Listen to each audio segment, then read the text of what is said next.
if you ask me to whittle down a description of SABR to one single word, it would be community, because it's just really a place where anybody with an interest in baseball, whether working in a major league front office or somebody who just loves to get home after work and watch a baseball game and talk about baseball with their friends. We have all of those people in our organization among our members. That was Paul Zwirecki, External Relations Officer at SABR. Hello and welcome to episode 135 of the Irish Baseball Podcast. I'm your host, Rick Becker. Zwirecki will be my guest on the show today. We'll be talking about analytics, history, and baseball in general. This is another conversation that was made available earlier in video form for members of the Irish American Baseball Society. Members of the IABS have access to our community network website, exclusive content, early content, and fun interactions with other members about baseball and topics surrounding Ireland. To join the Irish American Baseball Society, head to irishbaseball.org. Let's get started with our main topic. Thanks for joining us, Paul. Yeah, my pleasure. Thanks for having me, Rick. So, Paul, when somebody hears the title, External Relations Officer, what does that entail? Yeah, so it's a new position at SABR. It was created about a year ago. I'm the first person to hold it. I started in February of 2025. And the job and the goal of the kind of position is just to help connect SABR with other organizations like the Irish American Baseball Society who have a similar affinity for baseball and alignment with what we do, and try to find ways for us to kind of work together and collaborate to meet our respective missions. So most of my day is spent, making connections with colleges and universities, whether that be their departments that might be involved with sports management or sports analytics. Obviously, analytics is a big part of what SABR does. But it's not just that side. It's also a lot of history, American studies, and trying to find ways for us to work with students and faculty who are doing research that involves baseball in some way. It doesn't necessarily need to be baseball research, but research that can use baseball as a lens through which they're developing some knowledge. And you talk about the analytics, and I think that one of the things that happened with the analytics explosion of the early part of the 21st century is that it developed the name sabermetrics. Yeah. So SABR has been tagged as almost being an organization of people who just want to sit down and calculate WAR and XFIB, but that is far from all that you do at SABR, and a lot of the focus is on history. And I have talked to a lot of quote unquote old school people who are part of SABR who, do like the bunt, do like some of these other things that have seemed to disappear from the game because they're interested in researching older players or things like that. Do you think that the history mission of SABR has kind of been buried a little bit because of the term sabermetrics? Yeah, that's a good question. I think, it's probably one of the biggest misconceptions about SABR that it is strictly analytics. And you're absolutely right. I mean, the term sabermetrics has entered the cultural lexicon here. We have Moneyball, book and movie probably to thank for that. And I mean that sincerely because it's a good thing that more people know about this. But yeah, I mean, the organization, while, has sort of lended its name to the sabermetrics movement, I think really more of our members and more of sort of our output as an organization is related to preservation and history and just studying the past and current cultural impacts of the game. I have to say we don't have an analytics side. We obviously do. We have a big analytics conference every March, which features cutting edge research done by students and others, really developing kind of the newest statistical models, which are, meant to impact the game today and give teams competitive advantages. But for that event, that's a single event in March. We have, 4 or 5 other events throughout the year, including our big convention every year where the feature is on history and sociology and every other way in which you can use baseball, as I said earlier, as sort of a lens or a medium through which you can study any number of topics. But yeah, there's I'm a historian by training, so this place has felt like a very natural fit for me as someone who studied 19th century religious history for his dissertation. And I think that one of the misconceptions people have is that the analytics don't help us get a better view of old school baseball and early baseball. For example, I recently talked to a gentleman who wrote a book on Danny Murphy of the Philadelphia A's, not Daniel Murphy of the Mets, but it was kind of an obscure baseball player from the early part of the 20th century. And it was the dead ball era. So when I was doing research for that interview and I could look at his stat page, but he would have 4 home runs, 6 home runs. Like, it wasn't giving you an idea of how good of an offensive player he was. But then I could look over at his OPS plus and see how he was hitting compared to other people in his era. So I think that sometimes the analytics help the history aspect because you're able to say, well, if I look at a guy who's hitting 260 and he has 4 home runs, I don't think this guy's a good offensive player. But if it's 1904, he might have been a really good offensive player. Absolutely. Yeah, so there's the whole sort of genre of statistics, like weighted stats, and you referenced OPS plus. There's all a number of ways in which these kind of advanced analytics give us ways to contextualize stats over time, which stats on their own, they're a picture, right? And giving these kind of weighted stats is maybe more of a video, right? In the sense that you kind of have a better sense of where, as you said, a player's statistics from 1920 fit in compared to a player from 2025. The founders of SABR, there were 16 of them who originally founded the organization in Cooperstown in the early 70s.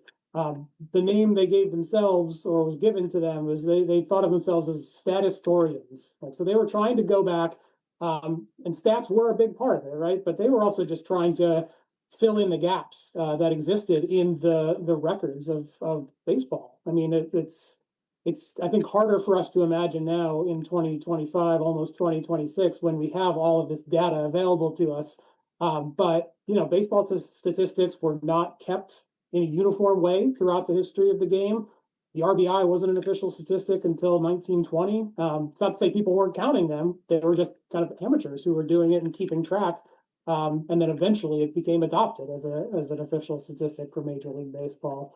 So, I mean, SABR was really created by people who understood that there was an absolute link between the numbers of the game and the broader historical context of the game. And that's really what SABR, I think, still is today. And again, it comes back to that maybe misconception that's out there that it's that we're purely a statistical or analytical organization. It's a big part of what we do, but from the beginning, it's always been about the sort of linkage and the context between history and numbers. One of the things I always think is funny when somebody will say, and it happens online all the time, oh, WAR is a made up stat. And it's like, well, you understand, like, batting average doesn't grow on trees, right? Yeah. Like, somebody made up batting average at one point as well. Up, right? Yeah. Right. So I want to move on to the history aspect here. And SABR does a great job of going back and looking at older baseball players and preserving their history, not just their statistics. And you have a lot of involvement on that side. And we're about to hit the 250th anniversary of the United States of America here on the Irish Baseball Podcast. We're trying to highlight the Irish immigrant and Irish American impact on the country. And I don't think there's anything that represents the United States of America more than the game of baseball. And when you look at the early days of baseball, I mean, even through today, but when you really look at the early days, it was a lot of Irish immigrants. It was a lot of Irish Americans. So could you talk a little bit about that Irish influence in the early years of professional baseball?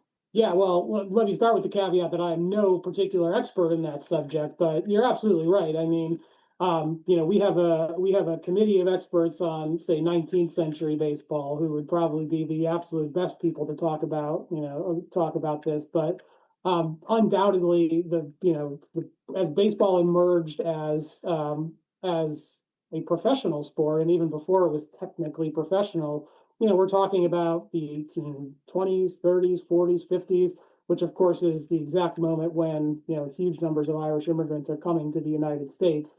So it should be no huge surprise that there's, a big Irish and Irish American influence on the early game and still today.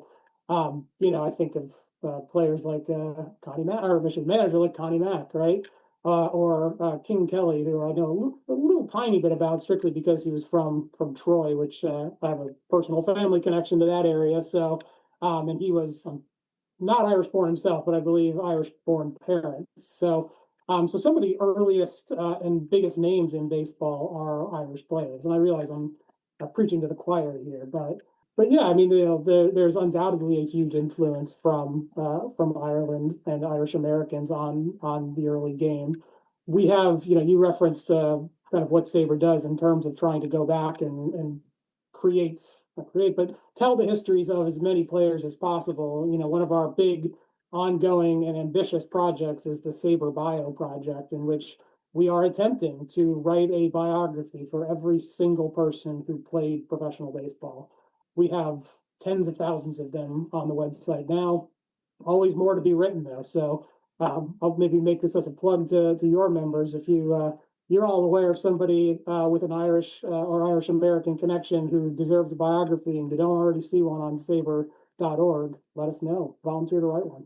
Yeah, that is a great point, because as we are trying to preserve the history, it's not just, the 250th and we talk about it, and then when the calendar turns to 2027, we forget about all this stuff again. Right.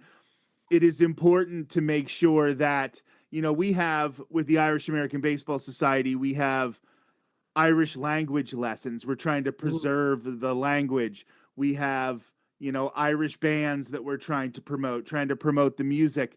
All of this is part of preserving the culture, not just Irish culture, but Irish American culture, which is a distinct culture in and of itself. Sure. So that's a great point about, they always said, if there's a book you want to read and it doesn't exist, then you have to write it. So if there's a biography of somebody and you haven't seen it, even if it's just a page, even if it's just a long paragraph, get in touch with SABR and put that together, because in every little town, in every small city, there are baseball players who are local legends. Absolutely. Who aren't national legends. So get that stuff in there. What is this process like as you try to collect all of these different stories? Are you relying a lot on just everyday people to go and do the research? Do you just go through old box scores and go, who the heck was that guy? Like, what is the process of trying to collect all these biographies? Yeah, so the Bio Project was actually created by our recently our former board president, Mark Armour, before my time at the organization. But there's a small sort of committee of folks who are kind of in charge of steering it. But SABR as a whole is a member-driven organization. I mean, we have 7,500 members, international members, primarily in the United States, but not exclusively so. If you ask me to whittle down a description of SABR to one single word, it would be community, because it's just really a place where anybody with an interest in baseball, whether working in a major league front office or somebody who just loves to get home after work and watch a baseball game and talk about baseball with their friends. We have all of those people in our organization among our members. So they're the ones who are driving the Bio project. They are the ones who let us know who needs to be there and who isn't there. And yeah, the actual process itself is, SABR members can contribute to the Bio project. They reach out to the person who's currently coordinating that to get assigned a biography, and then they go and do the work, right? They do the research, and that's why one of our key pillars of membership is that we try to offer as many research resources as possible so folks can go and access historical databases, newspaper databases and places like that to actually go conduct, really, really deep and really good historical research to meet this goal of eventually, as I said, having a biography for every single person who ever played professional baseball. And as somebody who has master's and doctorate degrees in American history, so you focused on American history as a broader topic, but where would you say baseball falls into that broader topic of American history? Because I feel like baseball has its tentacles almost everywhere, from the Civil War to Yeah, obviously race relations through Jackie Robinson and integration. And you have, coal miners who worked in the mines and then went out and played semi-pro or professional baseball. It's every aspect, from the Civil War to Reconstruction to World War II. Baseball has just found itself ingrained into society. yeah, and even further back than that, I mean, there certainly were some forms of what eventually became baseball being played even in the colonial, era before there was a United States. So in some ways, the game is older than the country itself, or to put it a different way, it's been here as long as we have as a country. So I think the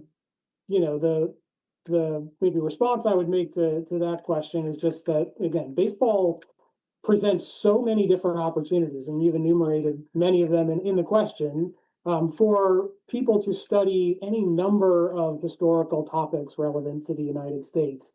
The first one that comes to mind is probably very obvious, but if you're a labor historian and you want to talk about the history of union versus management in some way in the United States, you can look at baseball from literally the first professional teams, right up to today, and relevant in the news in the next couple of years, about how labor and management have interacted with one another, at times working together, at times not exactly on the same page. But you can do that through baseball, right? You can look at strikes, you can look at contract negotiations, you can look at free agency, you can look at the reserve clause, going all the way back to the early 20th century. Race relations, again, baseball again just provides a sort of perfect medium, for someone to kind of focus in on exploring topics if they're interested, in that part of American history. But obviously, it goes beyond that. I think it would be probably difficult for us to sit here and try to imagine a topic in American history or American culture that you couldn't in some way go back into the history of baseball and use it as a lens through which to explore the topic. And as somebody who works so much with SABR and is so ingrained in the day-to-day operations, and you did mention labor strife, and there's a very good chance there could be a lockout, or there's definitely going to be some contentious conversations happening after the 2026 Yeah. season when it comes to a new collective bargaining agreement. And one of the things about SABR is it started as an organization of baseball fans and, collecting stats, collecting history, but now it is sort of meshed into the collective bargaining agreements. It has become a part of negotiations. When players go to arbitration, they're pulling out a lot of stats that exist because of SABR. They are going back and looking at different research from SABR to say, hey, I deserve X, Y, or Z. And then the teams are coming back and saying, well, you only deserve X, Y, and Z because of this. How crazy is it that this organization that was started by fans is now actually a part of the game, and how players get paid and how people negotiate labor? Well, I mean, yeah, it's in a sense sort of what you want to, it maybe speaks to the quality of the work that has been done by generations of SABR members, whether it be the historical or the analytical side. The fact that these kind of advanced statistics have become such a big part of the professional game. It's, I think if anything, what SABR members hope to do is to create new knowledge about the game, right? That may be writing a biography for a player who doesn't have one, and it may be, as we've said, developing a new advanced statistic or metric that can be, of use to a major league front office or to a player, right, to go and negotiate their contract. So, it's important for us to, advance knowledge about the game, preserve the history of the game, and really just encourage more people to be, interested and invested in the game. Um, Sometimes that means getting a group of people together at a local library to hear a history presentation. And if you're right, maybe it also comes up at the negotiating table between a player, an agent, and a team. And I can also think of another area where SABR has had a huge influence, and that would be in the voting for the Baseball Hall of Fame. Mhm. And I think there are some players just recently, I'm going to point to Dick Allen. Dick Allen was a player who I have been screaming from the rooftops needed to be in the Baseball Hall of Fame for years because he put up these monster numbers. And I think he was unpopular among a lot of sports writers, a lot of the old school sports writers. But now people see his numbers, they're able to contextualize some of that, Mhm. and they were like, he belongs in the Hall of Fame. I think Burt Blyleven is another player who was really helped by the analytics to see, okay, this guy might not have the win-loss record that we associate with somebody who should be in the Hall of Fame. But when you look at things like run prevention, he was right up there with the best in the game. Mhm. Is it sort of, I don't want to say relieving, but is it kind of make you feel good like some of these guys who might not have gotten the recognition that they deserve are now finding their way into the Hall of Fame? Someone like Dick Allen, it was too late for him to see it, but for Yeah. somebody like Burt Blyleven, it wasn't. Yeah. Yeah. I mean, I think it's most of our members and myself included. I think we all feel good in the knowledge that we are, again, hopefully creating some new knowledge, advancing the way people think about the game of baseball, and hopefully leading to more informed decisions today, whether that be for the Hall of Fame or, as we were saying a few minutes ago, contract negotiations, or again, from more my perspective, I'm all about, creating new historical knowledge, giving us broader context for what's happened in the past in order to understand what's going on today. So I think that's one of the real driving motivations for a lot of our members are most actively engaged in research. Again, not all our members are here because they want to do research. A lot of them are here because this is, a great community to just be around other real baseball fans and talk about the game and go to games together and, enjoy the community aspect of what we do. But yeah, I mean, I think it does feel good to know that, the work that has been done by, again, those who came before us, and those who are still with us today, is having a meaningful impact. And you mentioned working with colleges specifically. And I know one of the things that I really wish would have happened when I was younger. And, I had teachers that would say in school growing up that, oh, you worry too much about baseball, like you talk about baseball too much. And so few people get to play Major League Baseball. So you're going to want to focus on other things. Like Yeah, the odds of becoming a baseball player are super rare. And I wish yeah, that somebody would have sat me down at the time and said, yep, the odds of playing Major League Baseball are pretty rare, but hmm, they need scouts, they need broadcasters, they yeah. need box office representatives, they need people in the front office, they need people to do math. And are you finding that dealing with colleges, you're saying to a lot of these younger people, like, there's a lot to be done in the game of baseball, and there are a lot of ways to turn this love of the game into a career or even a hobby, even Oh if yeah, you can't throw 100-mile-an-hour fastball, you yeah, can crunch the data. You can do something else in the game. Right. Absolutely. Yes. I mean, some of the, I referenced, we were starting to build some relationships with sports management departments, sports analytics departments, kinesiology, biomechanics is kind of an emerging area that we're getting more and more involved in. So there's not any number of ways that that people can get involved professionally with baseball. I don't want to, baseball is still a very, very, very difficult industry to crack into, even if you're not a player, right? It's a very, very competitive field, especially if you're going to try to go work for a major league team.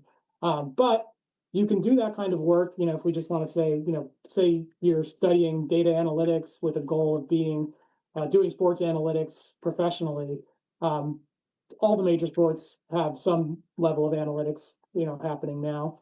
Big college programs also increasingly, if not full-on analytics departments attached to their athletic programs. At a minimum, we'll have, a staff person who's now designated to be kind of the analytics person. So there are any number of ways that you can do this work professionally. But also, as you referenced and I said earlier about our members, a lot of our members, the vast majority of our members, do something else professionally and do baseball research as a hobby, as a passion. And the skills you develop, whether it be historical research, data analysis, programming, right? I mean, learning how to program and code in R is the way that, most baseball statistical analyses are done. These are not skills that are strictly for baseball or sports analytics. These are skills that you can take anywhere in any field virtually. So, this has been a huge topic ever since I was a history undergrad. The job market for professional historians was pretty weak when I was coming out, and I think it's only gotten worse. And it's been 11 years since I defended my dissertation, and I was told 11 years ago the likelihood that I got a tenure track position teaching at a school was pretty limited, which is why I kind of found an alternate path. But the skills you learn studying history can be taken to, virtually any other field. And if you love baseball and you want to study history, it may be true that you're not going to end up with a baseball history job. I have like one of the very few of them in the world, I think. But you can take those skills, you can study baseball, you can use baseball as, again, this kind of medium. You could go write a SABR bio project, and in doing so, learn how to do primary source research, learn how to do analysis, and learn how to write do critical writing as a historian, and then take those skills and work in marketing. You may not do baseball day to day, but you could study baseball and then find a way to apply that to a career elsewhere. And then just your personal story. Why don't you tell us a little bit about how you developed your love for the game? Yeah, I mean, it's a tale as old as time. It really comes from my dad. Both of my parents were big baseball fans. But I think it really came primarily from my dad. He grew up in Western New York, outside of Buffalo, which is also where I live now. Obviously no major league team here, but when he was 9 to 10 years old, he would just kind of watch whatever games were on national TV at that time, and this was roughly 1967, 1968. And I've got a Polish American sounding last name, as you probably gathered, and so did my dad, and so does my dad. And he got really enamored with Carl Yastrzemski because there was another Polish American name that sounded like the kids in his neighborhood. So he became a Red Sox fan. And then again, it's the oldest story in baseball, but dad raised my brother and I as Red Sox fans. My mom grew up a Mets fan, so they had a little bit of disagreement there in '86 when I was 3 years old. But yeah, baseball was always one of my favorite sports. I never really played it, to be honest, other than like kind of t-ball and with my friends. I never played it at any kind of serious competitive level. Growing up where I did, you generally played hockey and football, which hockey was mine. But yeah, I loved baseball, and then, as I've referenced a couple of times, started to get pretty serious about studying history. First as an undergrad, and then took it through grad school to master's and a doctorate.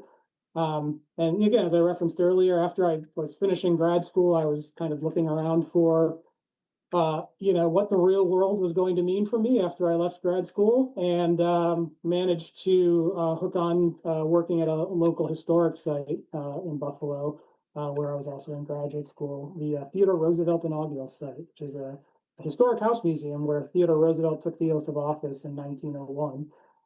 So I started working there, worked there for several years, and then eventually moved into a position at Indiana University with the Organization of American Historians. And there I was I basically managed our what we call strategic partnerships there. So very similar job description to what I do now, just a kind of different playground. I was mostly working with National Park Service sites and helping consult with them on history projects in national park sites around the country. So that gets me to February of 2025 when I joined SABR. Amazing. I like to focus on, every once in a while, and at least every episode, giving something so the kids can be like, okay, like I can see this guy's path and he got to use his passion to have a career. So that was really great.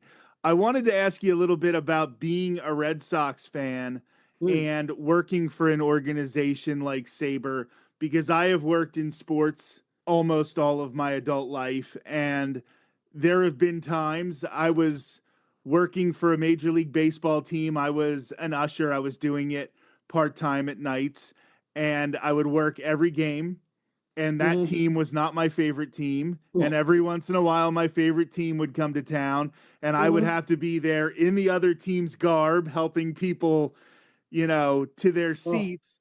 And it would be, an extra innings game. The home team won on a walk-off home run, and I have to be there like internally angry. And so do you find that your fandom of the Red Sox influences you in your job, or are you able to just sort of go all 30 teams that don't exist anymore, like it's all equal, and when I'm at work, and when I'm watching a game at home, then I can put on my fan cap? Yeah, that's a good question. I mean, I will say, that there's 6 of us on the staff. We root for 5 different teams, and we're all very friendly about it. And it doesn't, we'll joke around. Our CEO is a Yankees fan, so he hired me nevertheless, and knowing I was a Red Sox fan. But it doesn't. Yeah, really doesn't have too much of a day-to-day impact. I mean, SABR's structured. We have there are 2 different organizing principles. We have regional chapters, so we have regions sort of geographically based, and then we have research committees, so topically based, basically. And those 2 things can overlap, and most SABR members are parts of multiple of each.